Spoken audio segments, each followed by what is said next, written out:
Judges. After the death of Joshua, the Israelites asked the Lord, "Who of us is to go up first to fight against the Canaanites?" The Lord answered, "Judah should go up. I have given the land into their hands." The men of Judah then said to the Simeonites, their fellow Israelites, "Come up with us into the territory allotted to us to fight against the Canaanites. We in turn will go with you into yours." So the Simeonites went with them. When Judah attacked, the Lord gave the Canaanites and Perizzites into their hands, and they struck down 10,000 men at Bezek. It was there that they found Adoni-Bezek and fought against him, putting to rout the Canaanites and Perizzites. Adoni-Bezek fell, but they chased him and caught him and cut off his thumb and big toes. Then Adoni-Bezek said, 70 kings with their thumbs and big toes cut off have picked up scrap on my table. Now God has paid me back for what I did to them. They brought him to Jerusalem, and he died there. The men of Judah attacked Jerusalem also and took it. They put the city to the sword and set it on fire. After that, Judah went down to fight against the Canaanites living in the hill country, the Negev and the western foothills. They advanced against the Canaanites living in Hebron, formerly called Kiriath Arba, and they brought Chichai, Amine, and Tamali. From there advanced against the people living in Debir, former called Kiriath Sefer. And Caleb said, "I will give my daughter Askan in marriage to a man who attacked and captured Kiriath Sefer, Otiel, son of Kenaz." Caleb's younger brother took it. So Caleb gave his daughter Akash to him in marriage. One day when she came to Othniel, she urged him to ask her father for a field. When she got off her donkey, Caleb asked her, "What can I do for you?" She replied, "Do me a special favor. Since you have given me land in the Negev, give me also a spring of water." So Caleb gave her the upper and lower springs. The descendants of Moses' father-in-law, the Canaanite, went up from the city of Palm with the people of Judah to live among the inhabitants of the desert of Judah in the Negev near Arad. Then the men of Judah went with the Simeonites, their fellow Israelites, and attacked the Canaanites living in Sepad. And they totally destroyed the city. Therefore it was called Ormam. Judah also took Gaza, Ashkelon, and Ekron, each city with its territory. The Lord was with the men of Judah. They took possession of the hill country, but they were unable to drive the people from the plains, because they had chariots fitted with iron, as Moses had promised. Hebron was given to Caleb, who drew from it the 3 sons of Anak. The Benjamites, whoever did not drive out the Jebusites, who were living in Jerusalem. To this day, the Jebusites live there with the Benjamites. Now the tribes of Joseph attacked Bethel, and the Lord was with them when they sent men to spy out Bethel, formerly called Luz. Wow, called Luz, the girl that I meet today. Oh no, a man, hold them up.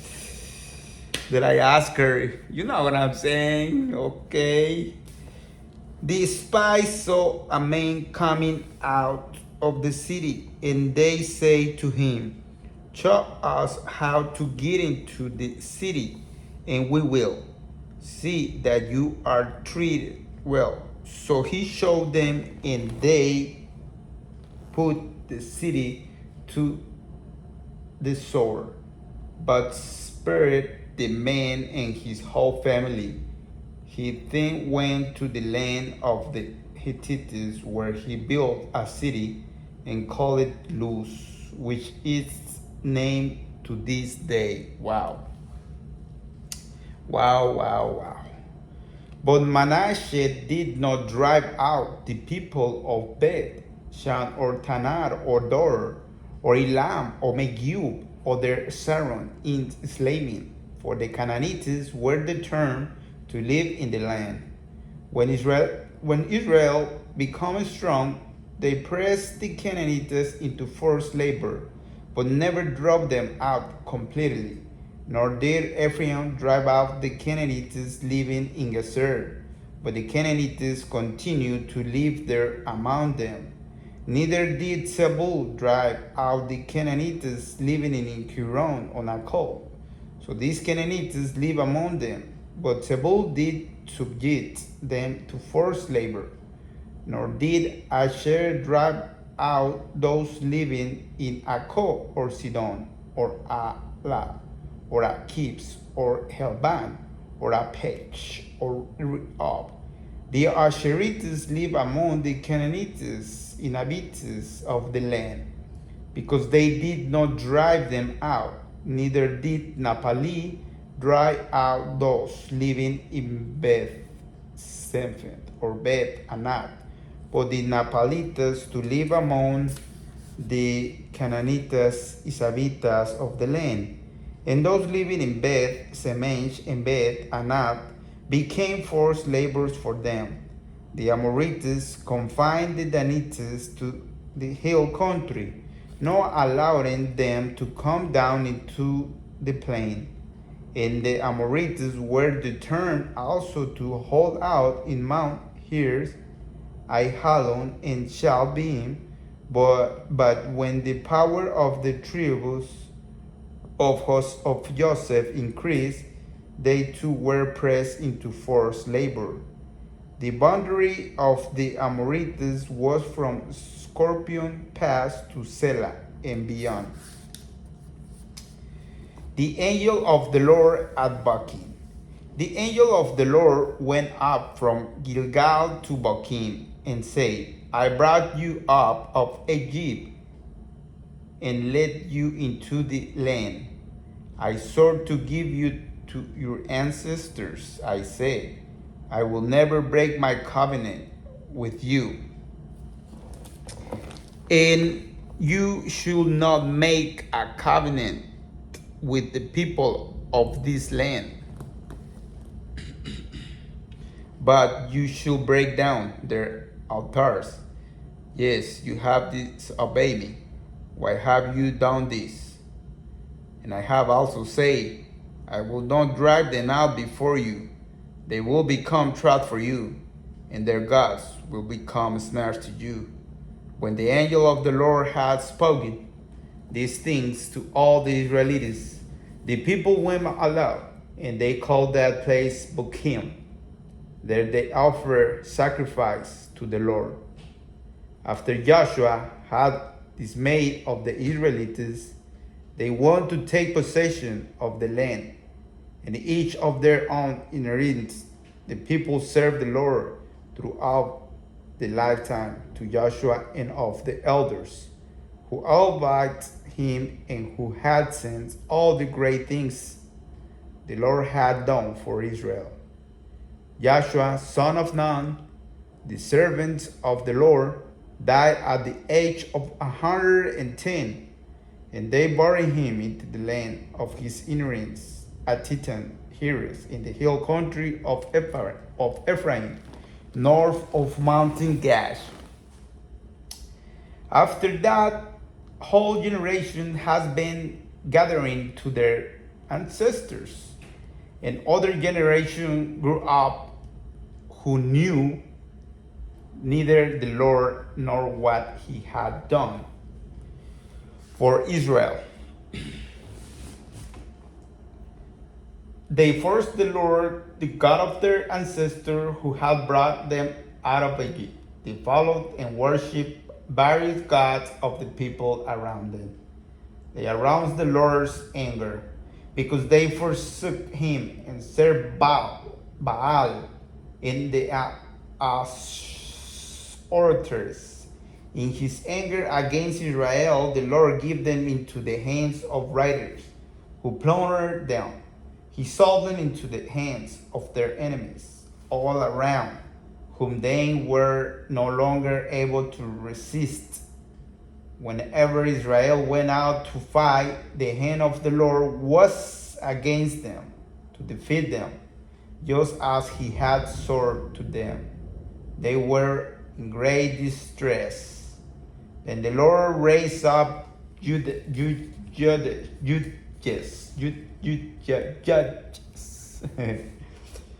who saved them out of the hand of these riders. Yet they will not listen to their judge, but prostitute themselves to other gods and worship them. They quickly turn from the ways of their ancestors, who had been obedient to the Lord's commands. Whenever the Lord raised up a judge for them, he was with the judge of serving them out.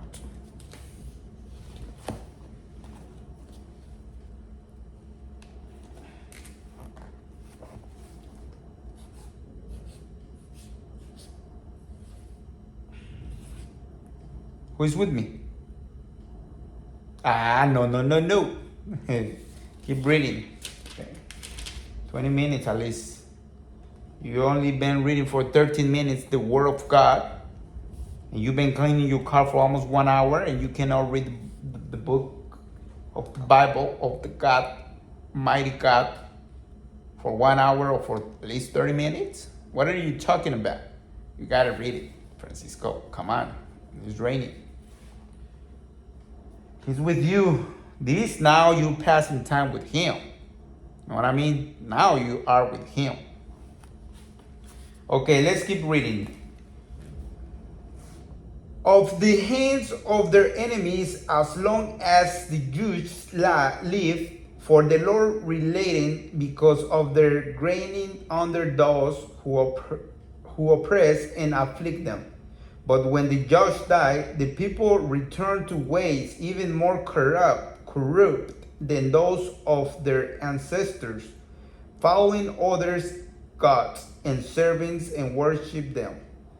They refused to give up their evil practices and stubborn ways.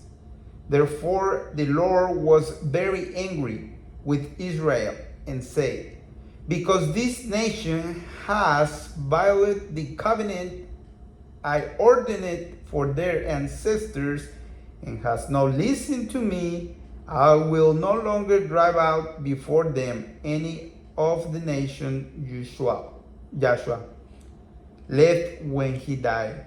I will use them to test Israel and see whether they will keep the way of the Lord and walk in it, and their ancestors did. The Lord had allowed those nations to remain. He did not drive them out at once by giving them into the hands of Joshua. These are the nations the Lord left to test, all those Israelites who had not experienced any of the wars in Canaan. He did this only to teach warfare to the descendants of the Israelites who had not had previous battle experience. The 5 rulers of the Philistines, all the Canaanites, the Sidonites, and the Hittites living in the Lebanon mountains, from Mount Baal Hermon to Lebo Amad. They were left to test the Israelites to see whether they would obey the Lord's commands which he had given their ancestors through Moses. The Israelites lived among the Canaanites, Hittites, Amorites, Perizzites, Hivites, and Jebusites.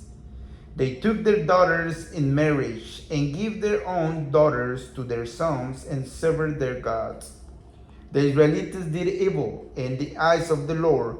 They forgot the Lord their God and served the Baals and Asherah.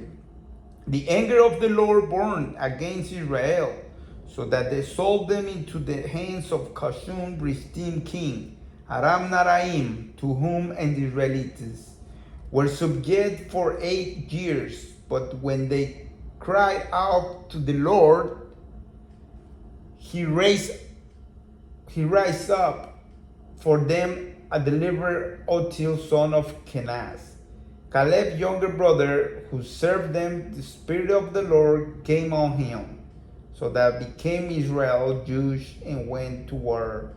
The Lord gave Kashan, Risham, king Aram, into the hands of the Othniel, who overpowered him. So the land has peace for 40 years until Othniel, son of Kenaz, died. Ehud against the Israelites did evil in the eyes of the Lord, and because they did this evil, the Lord gave Eglon, king of Moab, power over Israel, getting the Ammonites and Amalekites to join him. Eglon came and attacked Israel, and they took possession of the city of Palm. The Israelites were subject to Eglon, king of Moab, for 18 years. Against the Israelites cried out to the Lord, and he gave them a deliverer, left-hand man, the son of Gerah, the Benjamita. The Israelites sent him with tribute to Eglon, king of Moab. Now had made a double-edged sword about a cubit long, which he stripped to his right things under his clothing. He pressed the tribute to Eglon, king of Moab, who was a very fat man. After Ehud had pressed the tribute, he sent on their way those who had carried. But on reaching the stone images near Gilgal, he himself went back to Eglon and said, "Your Majesty, I have a secret message for you." The king said to his attendants, "Leave us," and they all left. Ehud then approached him while he was sitting alone in the upper room of his palace and said, "I have a message from God for you." As the king rose from his seat, Ehud reached with his left hand, drew the sword from his right thigh, and flew into the king's belly. Even the handle sank, and after the blade his ball discharged. Ehud did not pull the sword out, and the fat closed in over it. Then Ehud went out to the porch. Wow, what happened? He shut the doors of the upper room behind him and locked them. After he had gone, the servant came and found the doors of the upper room locked. They say he must be relieving himself in the inner room in the palace. They wait to the point of embarrassment, but when he did not open the doors of the room, they took a key and unlocked them. There they saw their lord fallen on the floor dead. While they one a dude got away, he passed by the stone image and came to Syria. When he arrived there, he blew trumpet in the hill country of Ephraim, and the Israelites went down with him from the hills, with him leading them. Follow me, he ordered, for he Lord God's given Moab, your enemy, into your hand. So they followed him down and took possession of the foot of the Jordan that led to Moab. They allowed no one to cross over at that time. They struck down about 10,000 Moabites strong, not one kept. That day Moab was made subject to Israel, and had peace for 80 years. After Ehud came Shamgar's son Anat, who struck down 600 Philistines with an axe. He to save Israel. Wow, Spirit of God.